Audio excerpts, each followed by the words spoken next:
Mūsu mazajam superbēbītim Edvardam jau ir 7 mēneši. Šķiet pavisam nesen mēs viņu sagaidījām šajā pasaulē. Un nu lūk, jau 7 mēneši. Šodien dosimies satikt mazo Edvardu un vēl mazuļus viņa vecumā. Superbēbis piedāvā Altimbiksītes Huggies Ultra Comfort. Mazais superbēbītis Edvards pasauli ieraudzīja pirms 7 mēnešiem, pagājušā gada oktobrī. Gaidot dēliņa piedzimšanu, māmiņa Kristīna iepazinās ar topošajām māmiņām Māmiņu kluba interneta portāla Māmiņu klubs LV fórumā, kuru bērniņi pasaulē nāca tajā pašā mēnesī. Atnākot pavasarim, Kristīna nolēma, ka ir laiks rīkot māmiņu tikšanos. Pietiks mums ar 2. Paņemsim 2. Paņemam salvetes. Ārpus mājas būs vieglāk. Nu, tu nepacietīgs, jau gribas skriet. Laižam uz Jūrmalu. Brauksim staigāt. Ko? Un tikties ar citiem bēbiem. Ko? Laižam? Laižam? Jūrmala šķita ļoti piemērota tikšanās vieta, jo ir iespēja būt svaigā gaisā un izbaudīt pastaigu gar jūru.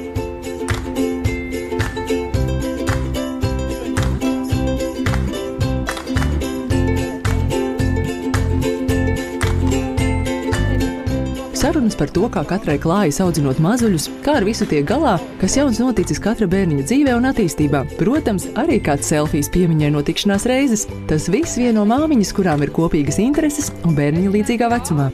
Iespējams, kādai šķiet savādi, kāpēc, lai es tiktos ar citām māmiņām, turklāt līdz šim sev nepazīstamām, man taču ir draudzenes. Tomēr reizēm var būt tā, ka draudzenes, kurām nav bērnu, mūs īsti nesaprot, jo piedzimstot mazulim, mūsu intereses mainās un lielākoties visa dzīve ir saistīta ar māmiņas lomas iepazīšanu. Mamām parasti ļoti daudz jautājumu un šaubu, un tad, kad viņas satiekās ar citām mamām, tad viņas var dalīties un saņemt atbalstu. Protams, vienmēr ir jādomā par to, cik daudz socializēties, kurā vietā un ar ko, jo arī varbūt var gadīties tā, kad ja saklausās pārāk daudz padomu un dažādi ieteikumi, ka tas var radīt tikai papildus stresu un šaubas un, teiksim, mamma jūtās vēl nedrošāk. Kad mazais superbēbītis un viņa māmiņa Kristīna kopā ar citiem mazuļiem un mamām bija izbaudījuši pastaigu gar jūru, visi devās Jomas ielas virzienā uz grillbāru Lighthouse, lai kopā baudītu pusdienas un turpinātu sirsnīgas sarunas. Par satikšanos!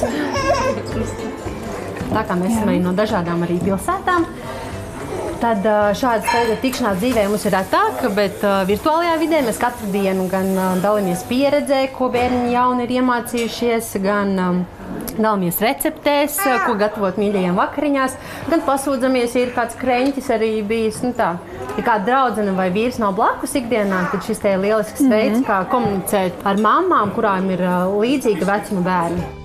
Jāatzīst gan, ka māmiņu tikšanās vairs nav tik vienkārši notikums kā tad, kad mums vēl nebija bērnu, un mēs varējām brīvi pusdienot kopā ar draudzenēm. Tagad vislielākoties ir pakārtots mazuļu vajadzībām – autiņbiksīšu mainīšana, mierināšana, bērniņa ēdināšana, kad ēdiens šķīst uz visām pusēm, rokas un mute ir netīra. Jā, tas viss šobrīd mūsu dzīvē ir pirmajā vietā. Taču tas nekas, jo māmiņas viena otru saprot. Mēs visas esam līdzīgā situācijā. Man patīk tas, ka mums ir izveidojies nevis tāda kā salīdzināšana.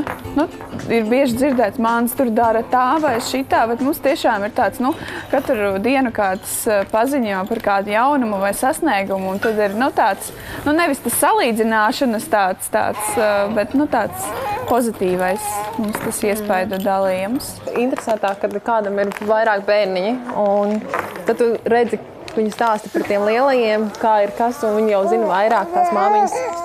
Un tad priekš Katrīnas arī labāk, kad ir jautājumi, tad mēs droši varam vērsties arī pie citām meitenēm. Tā mēs arī mūsu formiņā bieži vien daram, ka ja kaut kas nav skaidrs, tad droši var uzrakstīt, un meitenes, kurām ir lielāka pieredze, vairāk bērniņi arī droši palīdz. Mēs, var teikt, esam tāda kā atbalsta komanda viena otrai šī pirmajā dzīves gadā, un bijām arī grūtniecības arī laikā, kad bija tik daudz jautājumu, bija maz atbilžu, un tad mēs mēģinājām, protams, neaizvietojot ārsta padomu un konsultāciju, mēs mēģinājām vienu otru atbalstīt dažādās situācijās, priecājoties kopā, bēdājoties kopā, un tā ir tāda lieliska iespēja socializēties, pašam palīdzēt sev, jāsēž 4 sienās, teiksim tā, kad vīrs vai bērni ir dārziņā, vai omītes un mammas ir prom no mājām, tas ir ļoti, ļoti vērtīgs veids, kā tām mamām arī to grūtniecības laiku un arī pirmo dzīves gadu bērniņu arī pavadīt. Superbēbīšu māmiņa Kristīne kopā ar savām pastaigas biedrenēm ir pieņēmušas arī kādu izaicinājumu, kas palīdz uzturēt sevi labā fiziskā formā.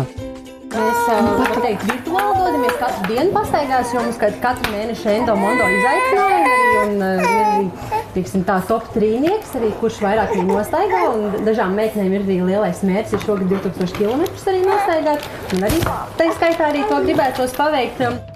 Ja sākumā māmiņas bija vien attālinātas paziņas, kuras sarunājās virtuālā vidē par to, kā ir gaidīt mazulīti, tad tagad viņas jau ir kļuvušas par draudzenēm. Mēs esam uzsākuši tādu tradīciju, ka dodamies ārpus mājām arī bez bērniem.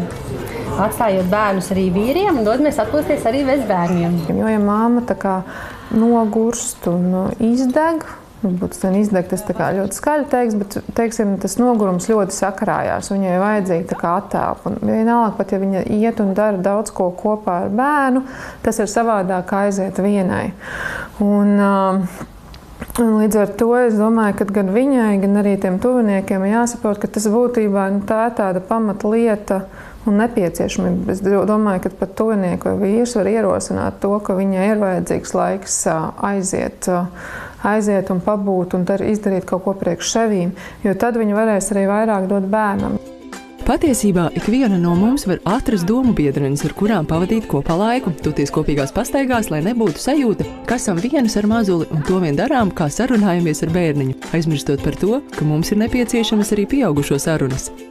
Esmu ievērojis, ka mammas bieži vien vēlas tikties ar citām mammām, bet tomēr ir nepieciešams vismaz viens organizators, iniciators, kas tā kā piedāvā satikties.